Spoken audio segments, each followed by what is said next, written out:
नमस्कार साथियों। यदि आप यूपीएससी, यूपीपीसीएस, आरओ, एआरओ जैसे एसएससी, रेलवे और यूपी ट्रिपल एससी की यदि परीक्षाओं की तैयारी कर रहे हैं तो यह वीडियो आप सभी के लिए बेहद महत्वपूर्ण होने वाला है। आज हम जो है केंद्र राज्य संबंधों के आधार पर शासन प्रणाली के टॉपिक को पढ़ने वाले हैं, जो कि परीक्षा की दृष्टि से बहुत महत्वपूर्ण है और इसमें हम इस टॉपिक को विस्तार से समझेंगे तथा इन महत्वपूर्ण तथ्यों के आधार पर आगे भी आने वाली परीक्षाओं में जो टॉपिक समझ आएंगे उनसे भी संबंधित जानकारी पढ़ेंगे और इन सभी टॉपिकों को विस्तार से पढ़ते हुए चलेंगे। तो चलिए अपनी तैयारी को एक कदम और मजबूत बनाते हैं। तो ज़्यादा देर ना करते हुए चलते हैं अपनी टॉपिक की तरफ और देखते हैं कि आज का क्या टॉपिक हमारा। तो उसमें शासन प्रणाली के बारे में आज हम पढ़ने वाले हैं, जिसमें जो शासन प्रणाली होती है उसमें आज हम शासन प्रणाली 3 प्रकार की होती है, जिसमें पहला परिसंघात्मक व्यवस्था, दूसरी संघात्मक व्यवस्था और तीसरी एकात्मक व्यवस्था होती है। इसमें आपका जो परिसंघात्मक व्यवस्था होती है, इसमें केंद्र परिसंघात्मक व्यवस्था में केंद्र भी मजबूत होते हैं और राज्य भी मजबूत होते हैं, दोनों आपस में मजबूत होते हैं। जैसे कि इस आधार पे रूस में जो है वो परिसंघात्मक व्यवस्था चलती है, जबकि संघात्मक व्यवस्था में क्या है, इसमें जो केंद्र होते हैं वो राज्यों की तुलना में अधिक मजबूत होते हैं, जबकि राज्य तुलनात्मक रूप से कमज़ोर होते हैं। और यह संघात्मक व्यवस्था जो है वो अमेरिका के संविधान में देखने को मिलती है। संघात्मक व्यवस्था कहाँ? अमेरिका के संविधान में देखने को मिलती है। फिर अगली व्यवस्था जो है वो आपकी है एकात्मक व्यवस्था, जिसमें होता क्या है कि इसमें सारी शक्तियाँ एकात्मक व्यवस्था में जो है वो सारी शक्तियाँ केंद्र के पास होती हैं। राज्यों को वही कार्य करने के होते हैं जो केंद्र द्वारा सौंपे जाते हैं। जैसे कि ब्रिटेन में जो है वो एकात्मक व्यवस्था देखने को मिलती है। तो अब चलते हैं बारी बारी से एक एक व्यवस्था के बारे में पढ़ लेते हैं कि क्या है और कैसे विस्तार से इसमें दिया गया है। तो पहला है परिसंघात्मक व्यवस्था।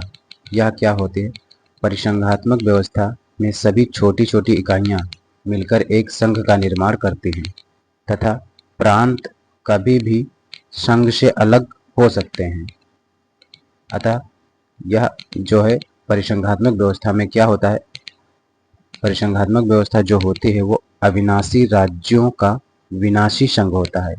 यानी कि इसमें जो है परिसंघात्मक व्यवस्था में राज्यों का तो विनाश नहीं होगा, राज्य हमेशा वे जैसे हैं वैसे ही रहेंगे।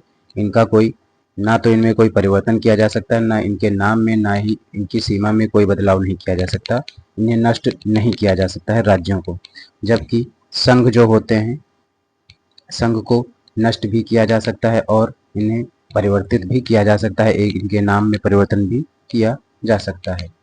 अब दूसरी व्यवस्था है संघात्मक व्यवस्था। संघात्मक व्यवस्था में क्या होता है कि सभी प्रांत आपस में समझौता करके एक संघ का निर्माण करते हैं तथा कोई भी प्रांत जो है वो संघ से अलग नहीं हो सकता है। यानी कि संघात्मक व्यवस्था में क्या होता है, संघात्मक व्यवस्था जो होती है यह अविनाशी राज्यों का अविनाशी संघ होता है। संघात्मक व्यवस्था यानी इसमें राज्यों को नष्ट नहीं किया जा सकता और ना ही संघ को नष्ट किया जा सकता, इसमें कोई परिवर्तन नहीं हो सकता है। और आगे क्या है, एकात्मक व्यवस्था। एकात्मक व्यवस्था में क्या होता है, एकात्मक व्यवस्था के अंतर्गत सभी शक्तियाँ केंद्र के पास होती हैं। राज्यों को केवल वही कार्य करने होते हैं जो केंद्र के द्वारा सौंपे जाते हैं। यानी कि एकात्मक व्यवस्था जो है वह विनाशी राज्यों का अविनाशी संघ है।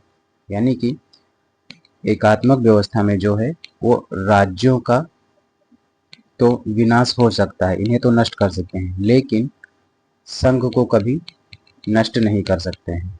संघ जैसे के हैं वैसे ही रहेंगे। आगे चलते हैं और देखते हैं कि जैसे कि जो अमेरिका है वो अविनाशी राज्यों का अविनाशी संघ है, यानी यहाँ संघात्मक व्यवस्था लागू है। दूसरा रूस, रूस जो है अविनाशी राज्यों का विनाशी संघ है। रूस अविनाशी राज्यों का विनाशी संघ है, यानी रूस में राज्यों का तो विनाश हो सकता है लेकिन संघ का विनाश नहीं हो सकता। यहाँ पे क्या होता है, अभी आपने देखा होगा पीछे कि इनका जो है अविनाशी राज्यों का विनाशी संघ होता है अमेरिका, यानी इसमें जो है रूस में क्या है, रूस में आपकी परिसंघात्मक व्यवस्था देखने को मिलती है।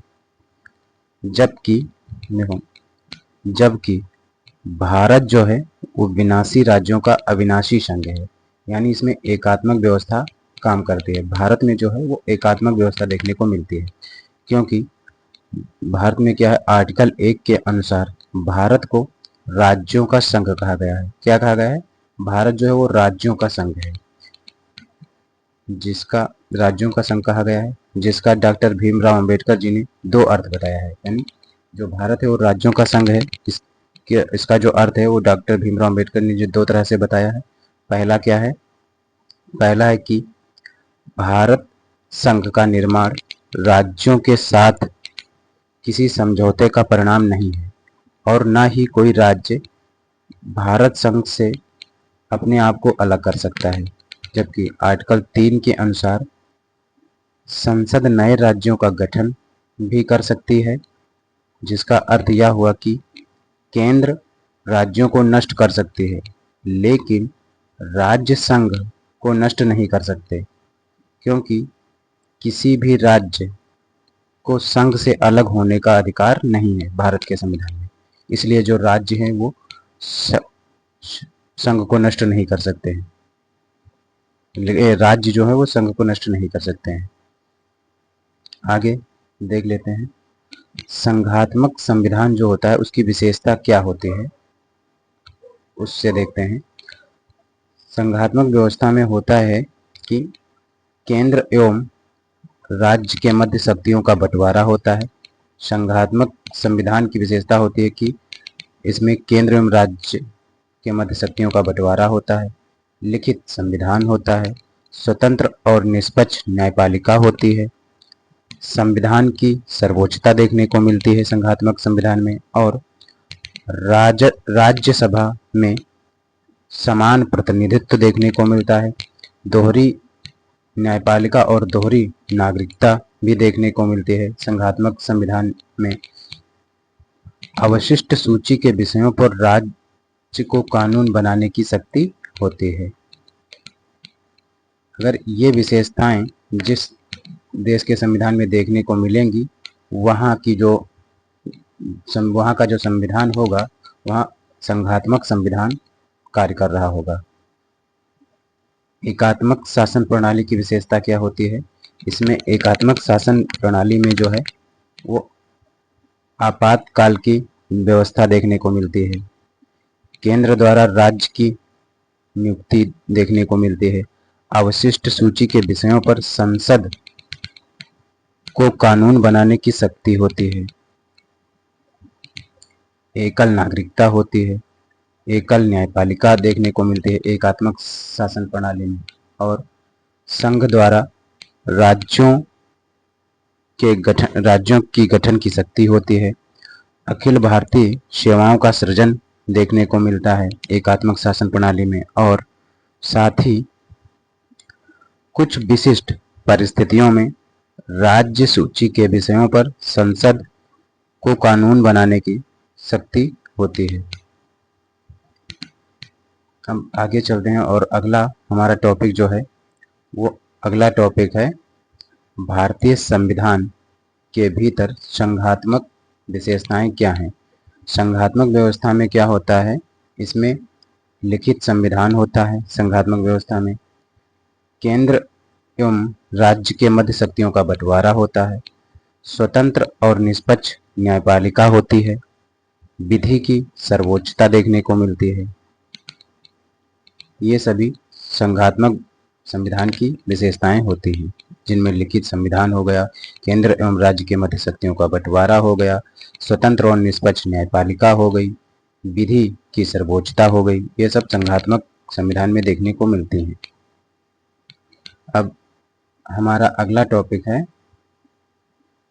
जो अगला पॉइंट है उसमें क्या है, भारतीय संविधान के भीतर एकात्मक लक्षण क्या होता है। एकात्मक लक्षण देखने को इसमें आपातकालीन व्यवस्था होती है, केंद्र द्वारा राज्यपाल की नियुक्ति की जाती है, अवशिष्ट सूची के विषयों पर संसद को कानून बनाने की शक्ति होती है, और यह प्रावधान जो है वो आर्टिकल 248 में देखने को मिलता है। यानी अवशिष्ट सूची के विषयों पर जो संसद कानून बनाएगी वह आर्टिकल 248 के माध्यम से ही बनाएगी। एकल नागरिकता होती है, एकल न्यायपालिका होती है, और अखिल भारतीय सेवाओं का सृजन किया जाता है एकात्मक संविधान के लक्षण में। अब हमारा नया टॉपिक है, जिसमें क्या है कि भारत की स्थिति के बारे में देखेंगे। भारत की स्थिति, इसके बारे में देखेंगे अगले टॉपिक में। तो इसमें कहा गया आर्टिकल 1 के अनुसार भारत को राज्यों का संघ कहा गया है, जिसका अर्थ यह हुआ कि भारतीय संविधान संरचना में संघात्मक है, लेकिन कुछ परिस्थितियों में देश की एकता और अखंडता बनाए रखने के लिए यह एकात्मक अवश्य हो जाता है। यानी देश की एकता और अखंडता को बनाए रखने के लिए जो भारतीय संविधान है वो एकात्मक अवश्य हो जाता है। वैसे तो डॉक्टर भीमराव अंबेडकर जी ने भी स्पष्ट किया है कि भारतीय संविधान को संघात्मक संविधान के तंग ढांचे में नहीं ढाला गया है। यह स्टेटमेंट किसका है? अब यहाँ से क्वेश्चन बनेगा कि बताइए कि निम्नलिखित कथन किसके द्वारा कहा गया है या किसने स्पष्ट किया है कि भारतीय संविधान को संघात्मक संविधान के तंग ढांचे में ढाला गया है। यह किसका स्टेटमेंट है? ये डॉक्टर भीमराव अंबेडकर जी का स्टेटमेंट है। अब देखिए, अब हमारा जो अगला टॉपिक है वो संविधान संशोधन से रिलेटेड है, और अगला टॉपिक संविधान संशोधन हम पढ़ने वाले हैं। तो चलिए देखते हैं संविधान संशोधन के बारे में कि इसमें क्या क्या हम पढ़ेंगे।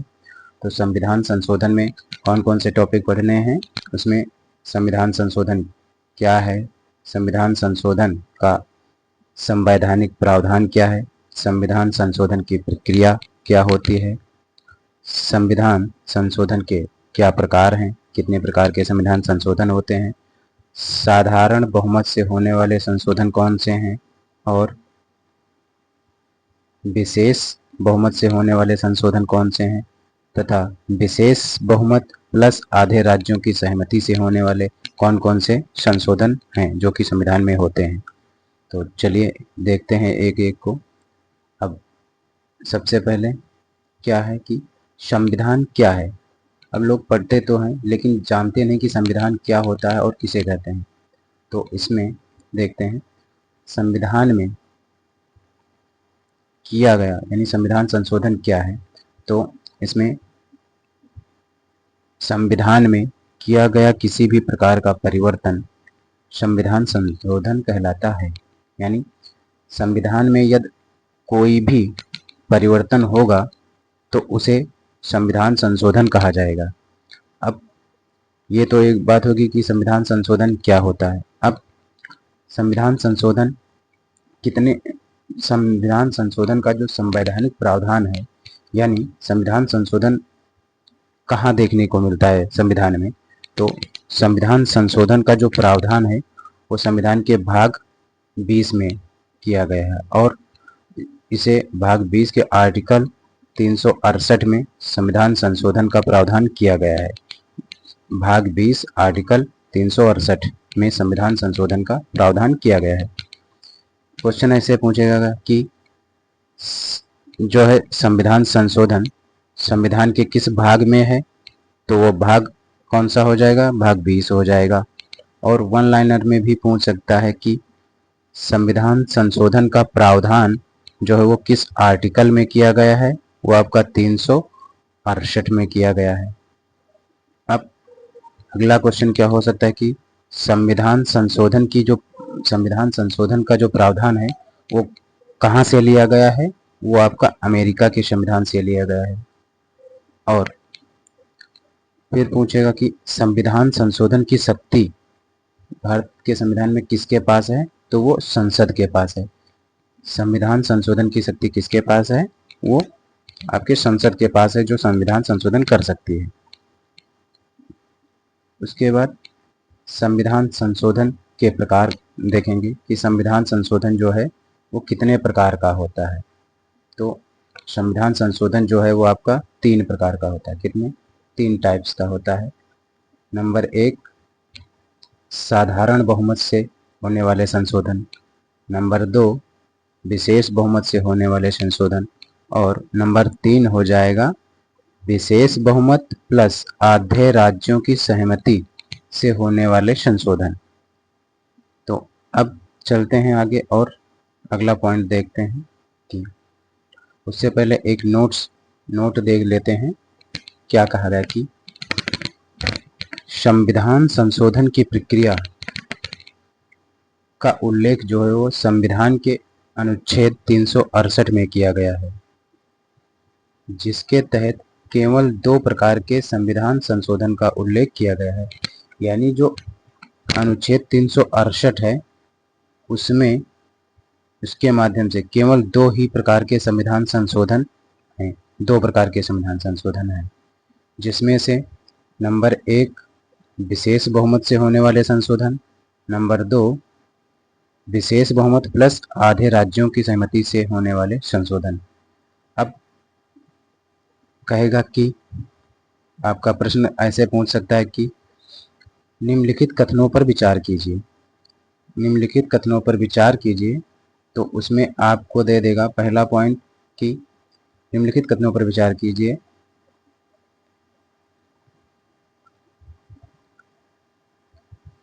अनुच्छेद 368 में 2 प्रकार के संविधान संशोधन का प्रावधान देखने को मिलता है।